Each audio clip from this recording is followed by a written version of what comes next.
What's going on? You're tuned into another Six Visions exclusive interview. My name is Sik Saleem, and today I got two guests with me for the first time from Mansuki Recordings. Got Mansuki himself and Marco Cian. Gentlemen, how's it going? Thank you for being here. Thank you for this, Sikander. Thank you. This is awesome, man. I'm a fan. So I'm nervous. I want to start from Bro, I've been a fan of you since I met you. I'm like, I like this. I like your vibe. And like, I knew this was gonna happen. This was bound to happen. Bound to happen for sure. That's my fangirl moment. Now, I want to get into it real quick. You got your fame off Vine. For those that remember, Vine is like the OG TikTok, basically. Yeah, literally. Talk about that a little bit, Ray. How did you get into Vine? How did you start doing that? It was before Vine. I was working at a parking garage. Well, not a parking garage. Well, technically every single weekend I was working at the parking garage, but I was working for a parking company called Park Services. I don't think they're in Windsor anymore. But literally, it was literally on my birthday. It was on I think it was 2013, 2014. March 20, yeah, I think 2013, March 23rd, on my birthday. We went out to, I don't think it exists anymore. It's Fooleries. Me and my boys were just out. We're shooting some pool. And I see two of my friends, Dakota Shepley, who is basically a professional, like, football athlete. Okay. Who went to the same high school as me. Marco, I know you know Dakota. And then Sebastian Apt, who is in this very big, in Ontario. They're huge in Ontario, and they're gonna make waves across Canada and the world. He's the lead singer for a band in Windsor called Hutch. Oh yeah. And I saw them filming each other. I'm like, what the fuck are they doing? So I decided to download the app. Literally the next day, it was the 24th of March, in my parking garage booth, and literally after that, I filmed my first Vine, and then that's when I started. Like, I was bored. I'm in every Saturday. I was in this booth for 12 hours. So what am I supposed to do? So I decided to just film random people, go up to random people, and then it just started from there, and it skyrocketed. And all of a sudden, skateboarders are coming to my parking garage asking to have me sign their skateboards. And then I signed my first contract, I think in 2014, like LA contract, to get that monetization for anybody that views my Vines. And then it after that, signed to Viral Nation in 2014. Viral Nation is the agency I'm currently working at now. They brought me in as head of talent relations, and it blew up. And then I knew that Vine was gonna die like a year before. I saw the downfall. Like, there was waves of Viners coming in. Mm-hmm. I was in that first wave, and then a second wave came in, third wave, and then just started trickling down. And it's you could tell it was kind of dying. They shouldn't have gotten rid of it, but that's just my opinion.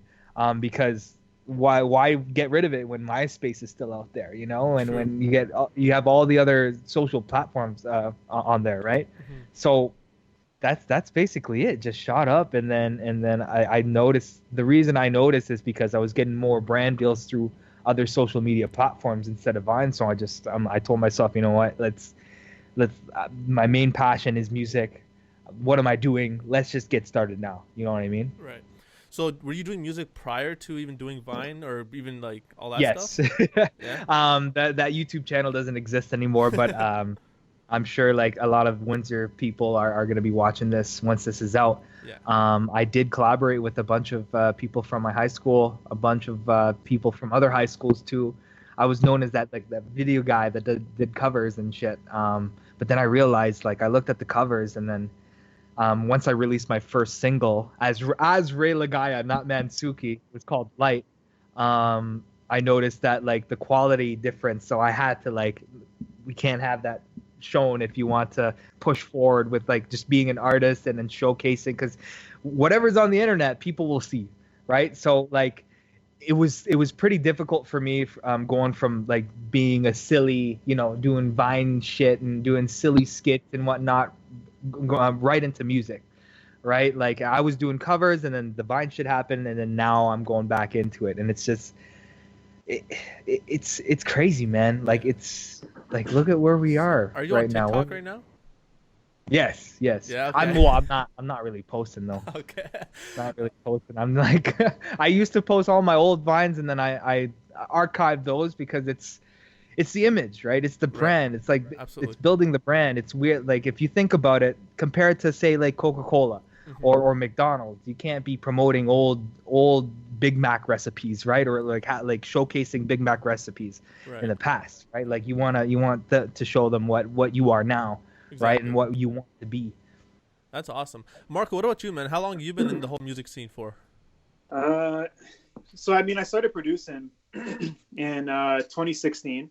Right. But, I mean, I've been doing music since I was 6. So, I started off with piano lessons and then, just, obviously high school band. Ray remembers that. Yeah. We were in the same business class, actually. Yeah, that's right. You know what? It's funny because Ray was sitting right in front of me in business class. I forget whose class. Was it Mr. Castagna? Castagna's. Yeah. Holy Names High School. Holy Names. H&H, represent. Yeah. So I was like, and Ray and I we didn't hang out at the time that much. No. Like just basketball. And, you were really quiet. Yeah. So he was like sitting right in front of me. I remember Ray brought his laptop and day to school, and you were working on, what was the Lupe Fiasco track you're working on? Yes, it was a cover for All Right, Already, and So Goes On. Yeah. So Goes On. Yeah. So I saw him working on that, and I kind of remembered that. Like I never forgot that, but moving forward, I went to university, majored in music, got my bachelor of education, and then just kind of I started producing. Like once Michael Jackson passed away, seeing Quincy Jones produce in the studio, and seeing all those clips, it kind of inspired me to get into producing. Right. So I started writing, and then I met a friend of mine, Rayvon, in California. He's big in the music publishing scene with TV and film.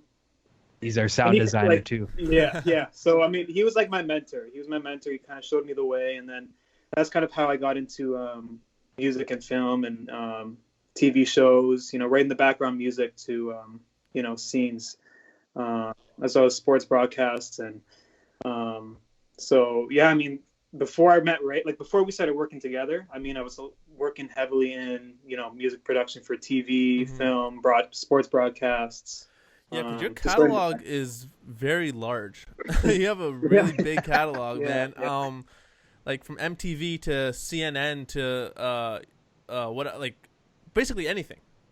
Yeah. You have something there. Now based off publishing, even with Ray, you had a song on Temptation Island. Right. So how multiple tracks? It's crazy. Multiple tracks. Yeah. Was it on multiple episodes though? Various seasons as well? Almost. Seasons 1 and 2. How did that come about?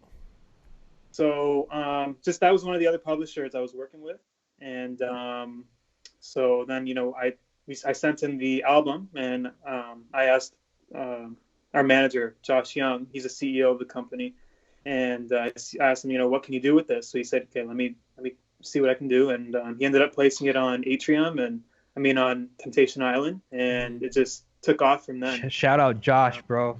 He's helped us a lot, and he believed in Mansuki as soon as he heard the sound, and he's been pushing for us. We're out of all the artists on that publisher, we're their favorite apparently. Correct me if I'm wrong, Josh. Just let me know. Now, Ray, when I met you, you had different colored hair.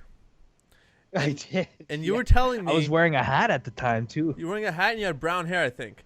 You were telling me that you want to get into this whole K-pop thing because it was the wave at the time. Dude, it was, and it still is. Every time, if you notice BTS, it will forever be they train those artists like soldiers. So think of back in the day when Michael Jackson, the Jackson 5. Right. I know there's many stories of the father really whipping them to shit, not whipping, but who knows? Right. Putting them into this incubator of being a full-on artist. Exactly. And that's what they do out there, right? The stories of Jay Park is pretty crazy because I think he was living in the U.S. and then he moved to Korea for 2-3 years to live in that system, and that just intrigued me so much because I'm to be honest, the artists in North America, of course they're hardworking and whatnot, but compared to those K-pop artists, they're to me they're considered lazy. no offense to all the top artists in US, but like especially up and coming artists that really want to make it, right? Or like that have a bit of traction. Like that doesn't compare to any of those K-pop artists like Taeyang, Top. Like I love Big Bang. Big Bang's my shit. Yeah, they're and dope. then just seeing all the past videos, I'm sure like anybody that's listening, just search it up, search up what they actually fucking do, because these guys don't eat.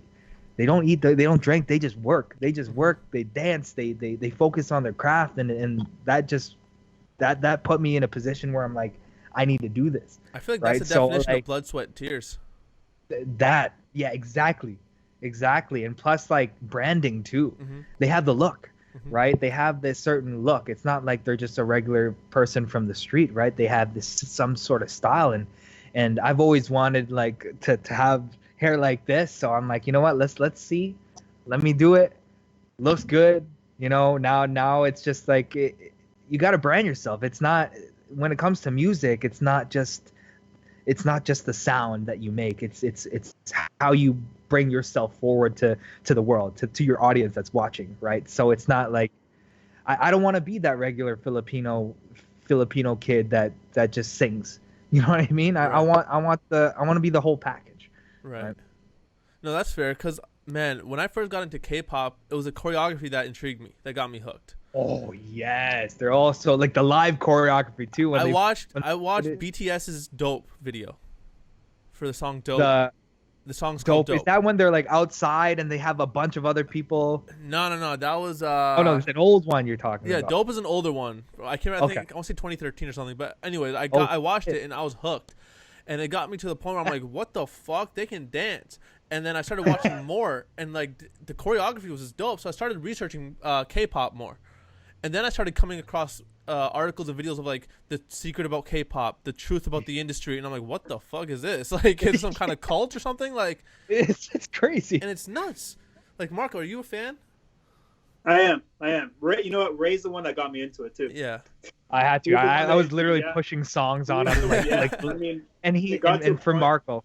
Yeah, go ahead, Marco. Sorry. After we wrote the Feel album, there was a point, like there was a stretch where Ray just kept sending me all K-pop stuff. Yeah. And so I mean, it's the sounds, man. It's the sounds. Yeah. It's the melodies. The melodies are catchy. It's just, I don't know. There's something about it. There's that show on Netflix called Explained, and there's an episode dedicated to K-pop, and they had this part in there where they broke down a song, and they're like, it's a mixture of several different genres, and they broke it down how like the drop is EDM, but the verses are hip hop, and the intro is like pop or something. And I'm like, that's fucking insane. Like, I wouldn't think to do that. Like, and I think that's why. Yeah, I mean, I think that's why it appeals to so many people. Right. We have so many different genres in that one.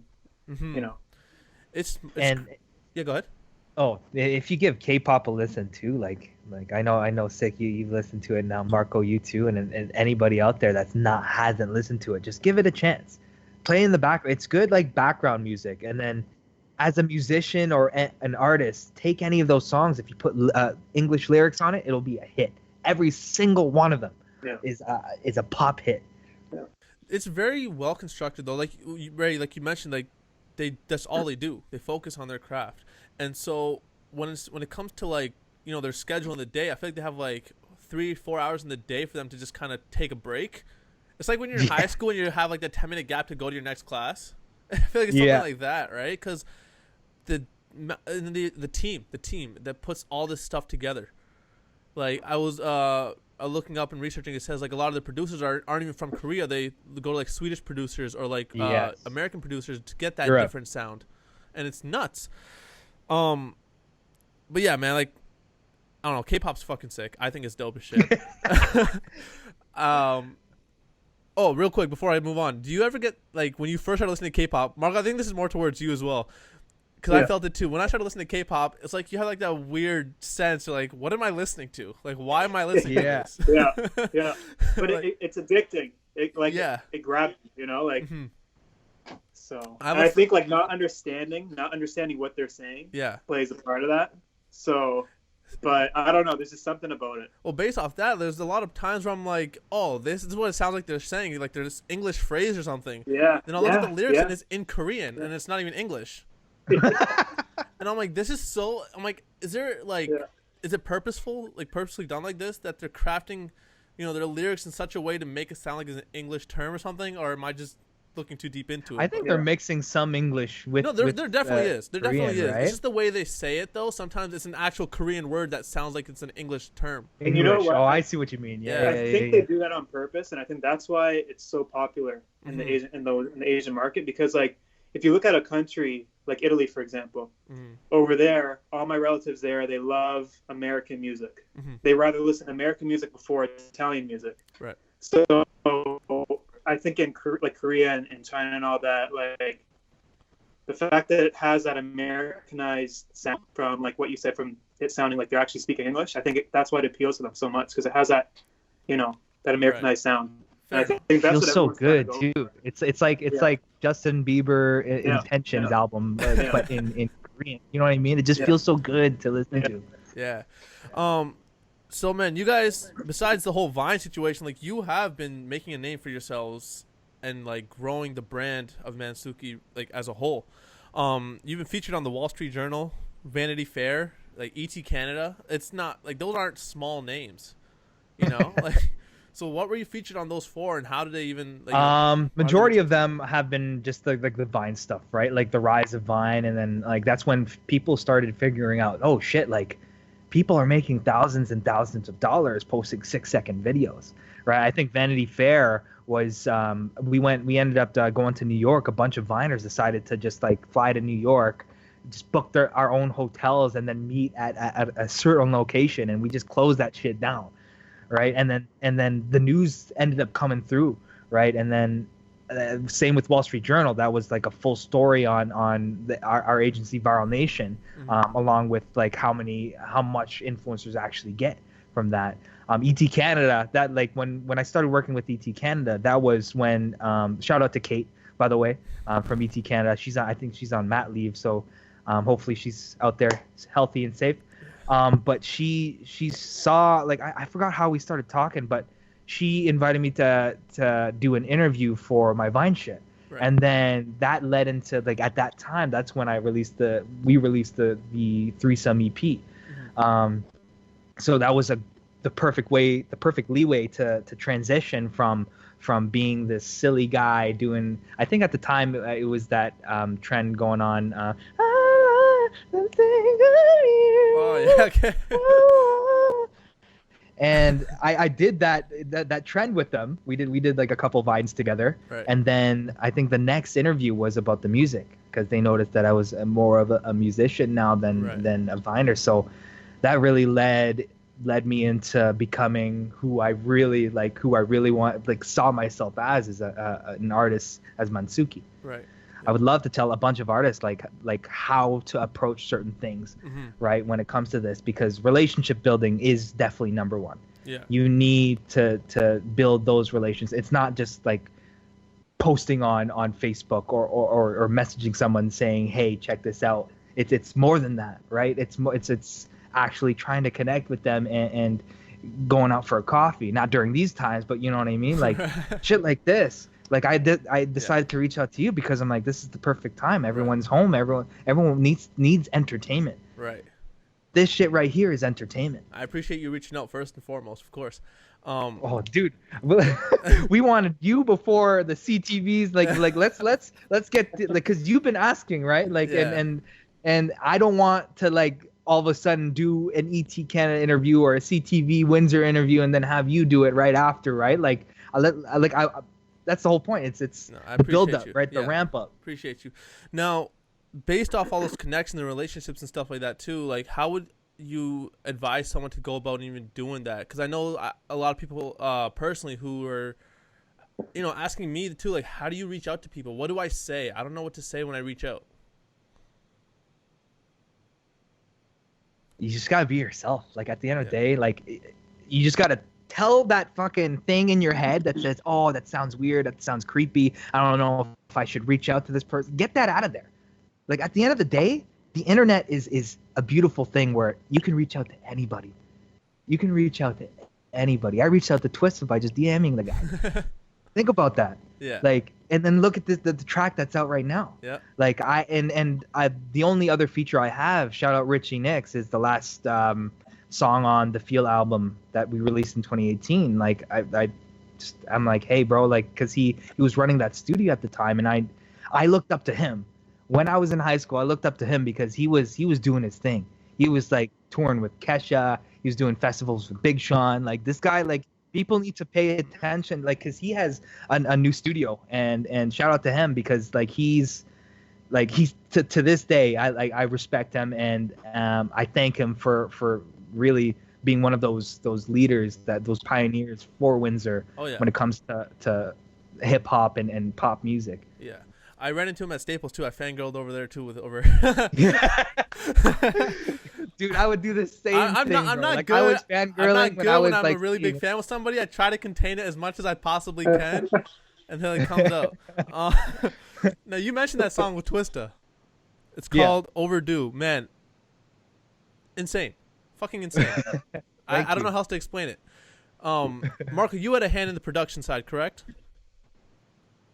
Yes. Yeah. Along with Avius. So you pretty much came up with the idea. Avius. Yeah. So we collaborated on it, and and then we just, I don't know, once we finished the track, we're like, we knew, like, Avius and I knew this was going to be a hit. So, and then we passed it over to Ray, and he did his thing, and it just, and here we are. So was Twista like the last addition to it, or was it like pre-planned? Like, the connection with Twista was made, like, yo, we're gonna make a track, and then it was Twista was the last piece. It was actually Avius and then Twista. We were actually working with other engineers, and other producers before that, but we thought it was the one, but we just it was missing. It wasn't something. Right. It wasn't. It didn't feel right. Like the energy wasn't what I expected, and then when I came into the studio, I think that's when I met you. At the same time I met you, I met Avius, I think.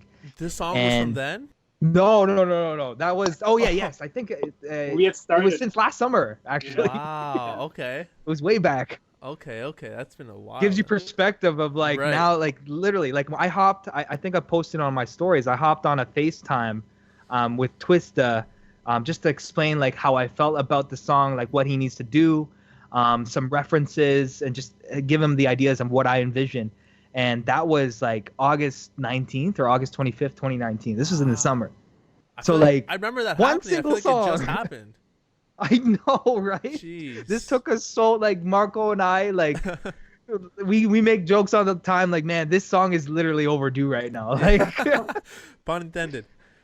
That's crazy. Do you have, I don't know if you can say, obviously, but like Twista was like no small feature. Do you have a bigger feature lined up, or do you have someone in mind that you want to reach out to? There's a few. There's a few. Yeah. There's definitely, like, before I start talking about that, when music gets released, there has to be a music video, right? And then I remember having another podcast, and I mentioned the same thing. There has to be a music video. So look out for that. Just pay attention, see what's up, and then we are currently working on track. Literally, as soon as we dropped this single like a week ago, I get a text from Marco, and he's like, "Okay, I'm ready." Like, quote unquote, this one track. He's like, "Okay, I'm gonna finish up the mix for this track. Let's keep this moving forward." I'm like, "Shit!" Like, okay, K-pop mode. Let's keep going. Let's keep working. Oh shit, that's awesome. Because sometimes I get lost in like the numbers, and I'm like, oh, like just looking at my screen for too long, and then I get a text from Marco, and I gotta get back to work. You know what I mean? So he kind of keeps you in check. Pretty much. Him, of course, my parents. Yeah. Obviously, Marco and Joe and Matt from Viral Nation. They're technically my agents, and they've been. They're my family. Like I love them so much. They changed my life when it came to like the social media stuff, and now they basically taught me everything I know, and they put me in a space like, bro, like I've cried in front of all of them. Yeah. Like Marco especially too. Like especially before the Feel album, I was like I cried like a baby because like I didn't know what to do with my life. You know, like I knew music was there, but I wanted shit to happen now. Right, I want like, and that's what everybody wants. Like, I want this shit. I want 1 million views. I want this. I want that. And then I just like that stressed me out, and then I lost myself, right, for a moment. And if you listen to my Feel album, like it showcases like my feelings during that time. Of course, it's like there's a bunch of like sensual stuff about that. But as you go through, like listen to the album, because it tells a story. Mm-hmm. Like it tells a story, and then by the end, that's when it really hits. Right. One last thing about this song before I move on. There's TikTok challenges about it already. Oh yeah. Like we prepped for this. That was quick. Yeah. That was quick. That was real quick. No, like I was scrambling because like I had a few people lined up to do it. And then shout out Danica, who's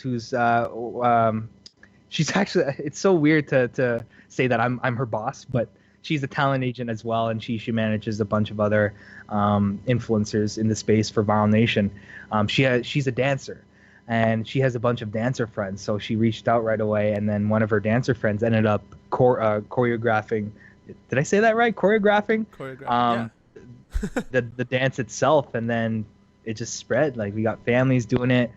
And then like I have other people DMing me saying they want to do it. I'm like, okay, as long as you send me the video file so I can post it on my Instagram feed, then we're good. Like, thank you so much. You know, like it's getting crazy, man. Like I can't believe, like I think we did it. Like Marco and I, and Avius, shout out Stefano. Like I love that guy. Like I'm so glad he signed up under Mansuki Recordings. There you go, Voices. Check out Voices EP. It's a hit. But bro, like it's a blessing, man. I don't know what else to say. Like, yeah. No, I definitely see like the growth from when I've been starting to listen to you till now. Like just it's like night and day. Like, and, you know, it's only up from here. So, and the work ethic shows Thank it. God. The work ethic shows it. As long as we're not getting worse. No, no, definitely not. No, the work ethic shows it for sure. Like I am inspired by your work ethic. Like I'm in my office right now, and I spend a lot of time here, even during this whole situation that's going on. Whenever I can get in here, I do, just so I can get shit done. And I look back and I'm like, why? Like, what am I doing? Why am I doing this? Because like you said, I don't know what I want to do in my life, but I want to make something of myself. You know what I mean? And you have that passion too, man. Like you love, you're a personal guy. Yeah, and that's why you're doing this shit. Yeah. Right. And then that's why like I had immediate good vibes when I met you, bro. Like honestly. Thank you. Yeah, and so honestly. I look up to you guys because one thing for me was like I hear this all the time. I'm from Windsor. I'm not going to make it. I'm sure you've heard that a bunch of times too. For anybody that says that to themselves, change your energy. It's easier said than done. But like Rob Rocco went to Holy Names. Now he's a full-on actor living in LA. He's from Windsor. He's a drummer for a band, and then now he's a full-on actor. He is on, what show is that? Was it Riverdale? I forget. Riverdale. Yeah. Dakota Shepley, mm-hmm. big professional athlete now. I think he's living in BC. Myself, Marco, like it's just we work our asses off to the point where like there's nothing else to do. You know, you don't get caught just sitting around, or like as long as you're thinking of positive things, thinking certain things to just keep your psyche, your whole energy moving. Mm-hmm. You know. For sure. That's be open to criticism. That's the biggest thing. Yes, that's very difficult for a lot of people when you mention something. There's a difference between criticism and hate. I was just gonna say that there's a difference, though. People don't really know the difference, but no, definitely when for sure. When you criticize someone, you gotta make sure that you tell them what's like your opinion on why you think it should be something else, and then back it up with like why, like. You say, how should I explain this? My head's all over the place right now. I feel like criticism is, this is what my opinion is and what I think can be better, not this is what I don't like about it, period. There you go. Exactly. So. All Straight right. out of my... Marco, so I want to talk to you real quick. Yeah. You said you're an educator as well as a music producer. Right. Those are kind of two, I guess, almost opposite in a way, like fields, right? Yeah. How do you find yourself juggling both of them, managing both? Just having a passion for both. I think that's the biggest thing. You know, it doesn't feel like work to me. So, you know, I'll teach during the day because I teach music at for the Catholic board. So I teach during the day, and then when I come home, I'm working on my music. So it's just like, you know, I think just being passionate in those two fields helps a lot. And obviously like working hard and, you know, using the weekends, taking advantage of the weekends, and, you know, not really going out too much, and, you know, just really focusing on on those two crafts, you know. So that's and at least you're not like a science teacher or No, English yeah. teacher, right? That's She's the an other thing, actual too. like Like, a I music mean, teacher. Right. being a music teacher is different from being a science teacher or a math teacher, or, you know. So it's I don't know. It's kind of like, I know they're two different fields, but I'm living in the best of both worlds. I love educating, you know. So I love helping people out, and especially when it comes to the music industry, and honestly anything. So it's been a blessing so far. So That's awesome, man. Yeah, teaching is a fun thing. I didn't realize how fun it could actually be, and being able to share that knowledge, to me, is like, it's an interesting thing. Right, it's rewarding, and Yeah. and the thing is, you learn from other people too. That's the nice thing about it. Yep.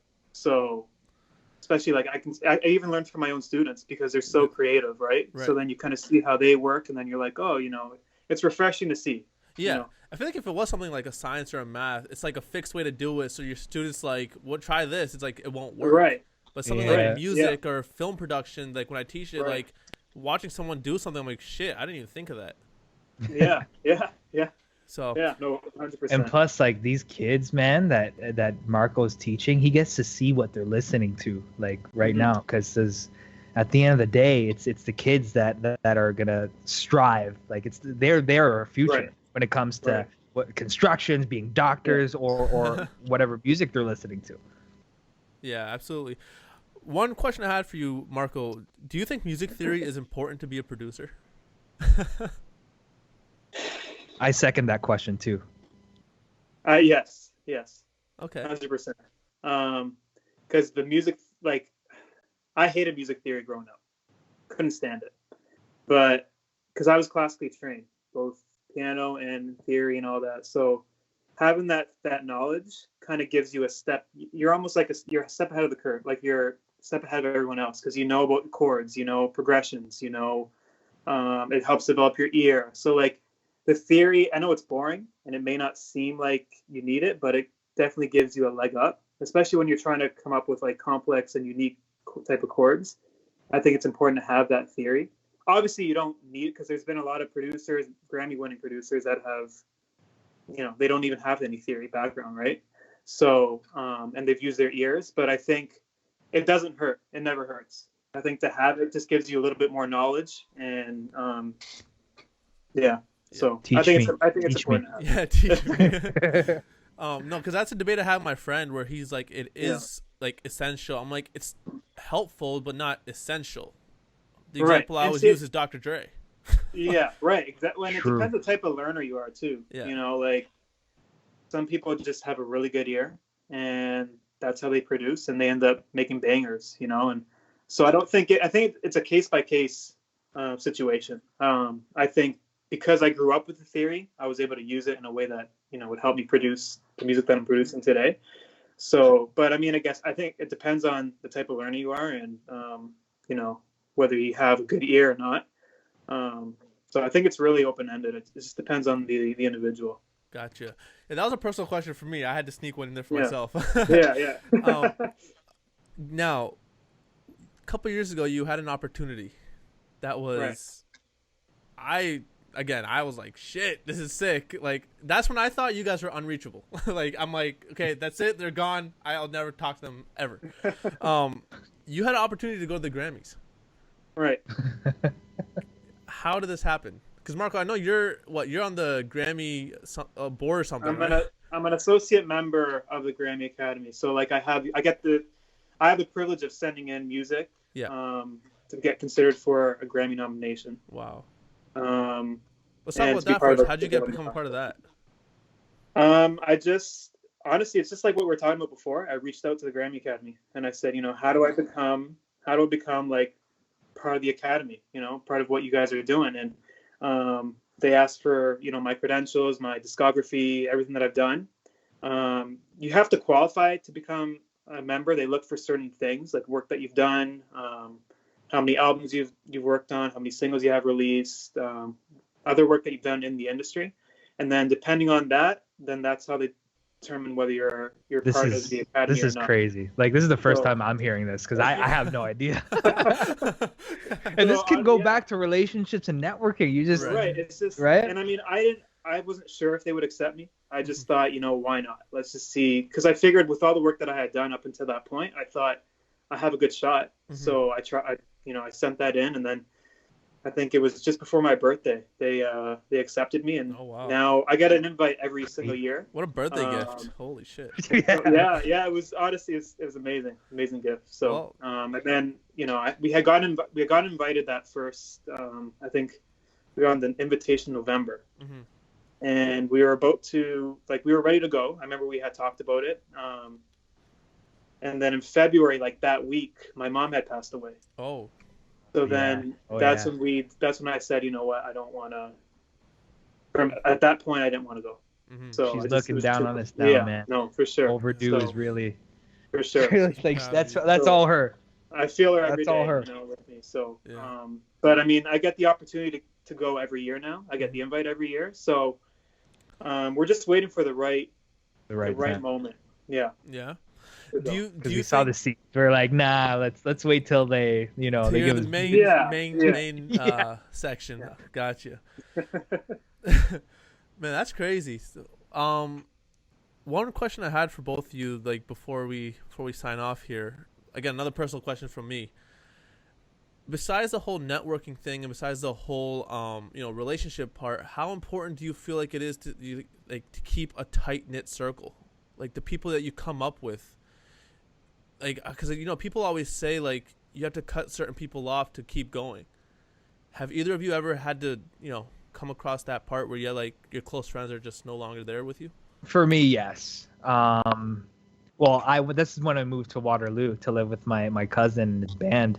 I think it was more forced than anything. It's not like I had to reach out to them sorry bro, I need to focus on this.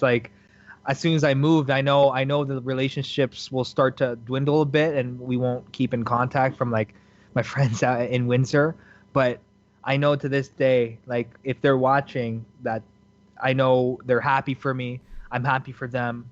I really hope everything's good, And then when we do see each other again, it's not oh, where have you been?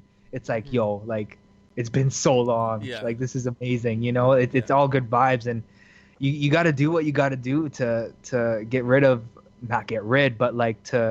find the right people to bring in your circle, because if one person is just that one negative Nancy, then that'll affect the rest of the group. Right. So for me, I keep Marco around. I keep, of course, my agents around.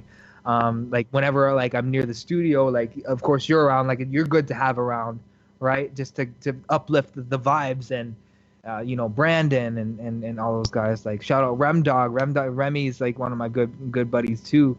But it went from having 50 plus friends to having really close friends that are five friends, 5 to 10. It just dwindles, but those relationships will be forever. Right. Absolutely. Marco, what about you, man? Yeah. I mean, I've always had a close friend group, but I think it's changed throughout each phase of my life. I think in grade school you have a certain amount of a certain group, and in high school you have that certain group. And then I think once I was in university, that's when I really developed, I solidified that group that I had. And so, yeah, I mean, I'm good with everyone though. Even people that I haven't talked to in a while, whenever they reach out to me, I'm always, it's always nice to hear from them and, talk to them. But I think a lot of my friends that I had in high school and grade school, they're in different paths, they're in different fields. And so I think that's the other reason why as well.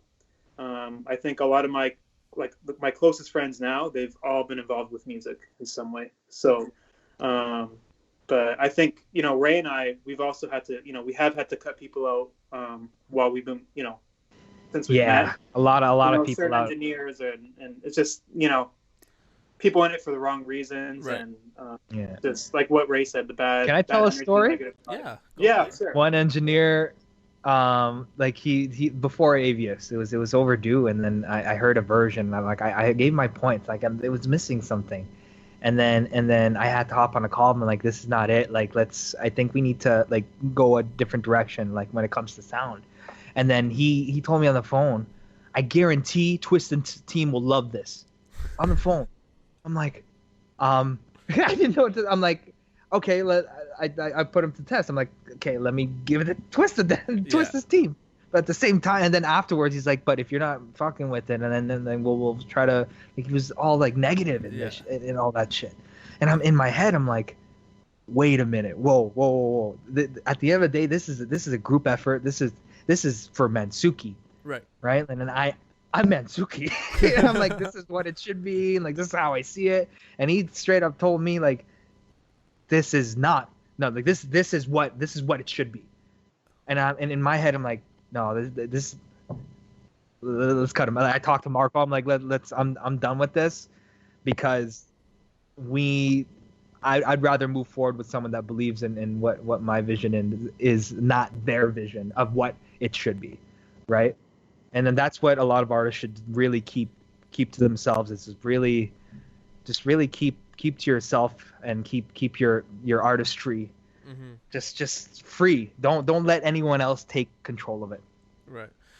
Unless it's like Drake or something, you know what I mean? It's like, okay, I'll be very open. Fair enough. Man, on that note, gentlemen, I want to thank you for joining me again. It was a fun conversation. We got to get you guys here in person next time, man. That was yes, next time. Sure. When all this bullshit is all over, then make it happen. Yeah, I hope you guys are staying safe, man. Yeah. I want to give a quick shout out to Avius though, again, for the hoodie here. You can stream his EP Voices all over Spotify, Apple Music, everywhere. Ray, you've heard it. Right, Marco, you've heard it. Like it's from the ground up. Like I was there from the beginning, the inception of this project, and just seeing it become what it is it's fucking unmatched from what I've heard. And the new shit he's working on, crazy, crazy. I'm stoked for that. I haven't heard anything yet, but we're ready. We're ready. You're in for a ride, man. You're in for a ride. It's a whole concept on this one. It's not just music. There's more to it. So it's Kanye who? Yeah, exactly. No, he's working. Before we go, do you guys want to give out your social media handles? Sure, yeah. Ray Lagaya, at Ray Lagaya for Instagram, and then at Mansuki for Twitter. That's it. You can just search Mansuki on YouTube if you want to, but Overdue out now. Marco, you just have Facebook. I don't have social. You don't want people adding you. I don't have social media. I keep everything personal and just close to the vest. Isn't it hard to operate in this business, in this world, in this time of day, or this age, and whatever I'm trying to say, in this time without social media? He's got really. me. He's got that's and I told and that's the thing with Ray. Like I told Ray, I'm your producer exclusively. I'm Mansuki, like I'm producing for Mansuki, and that's it. I wanna create this unique sound. Just focus on what he's doing, because I know by doing that, that's how we're gonna take it to the next level. I think with the film and production, like the film and TV stuff, you don't really need social media for that. Just having those contacts with the publishers, that's enough, because they work on your behalf, right? Like sending it out, advertising it. So I'm fortunate with that. I think if I was trying to sell beats online or, trying to work with different artists, I think, I would, obviously I would need social media, but I think, with what I'm doing now, like just not having that distraction, I've noticed that for me, it's taken my music to another level, for sure. So, but that's just my personality. I don't like being on social media, Fair enough. So I told Ray this morning, I'm like, I'm tempted just to reactivate my account just to see Twista stories. And he's telling me all those Twista stories. And I was like, but I thought, you know what? It's just, I don't want to go near it. So. I feel like once you activate that account back, you're going to be hooked on it again. Exactly. It's a trap, man. Exactly. So, yeah. All right. Well, gentlemen, thank you again for joining me. Ray, Marco, I appreciate it. Appreciate your time. Thank you. And you can follow me on Instagram at Sik_Saleem, Twitter at Sik_Saleem. Subscribe to this YouTube page, like the video, comment. I want to know your thoughts on these interviews, man. Is it worth doing anymore? at all? Yes. I want to know. People are gonna listen to this, man. Yeah. People are gonna listen to this. And the podcast, the audio only version, is on Anchor.fm and Spotify now too. The links are all in the bio. You can check it out below. Thank you for watching. See you next time. Peace.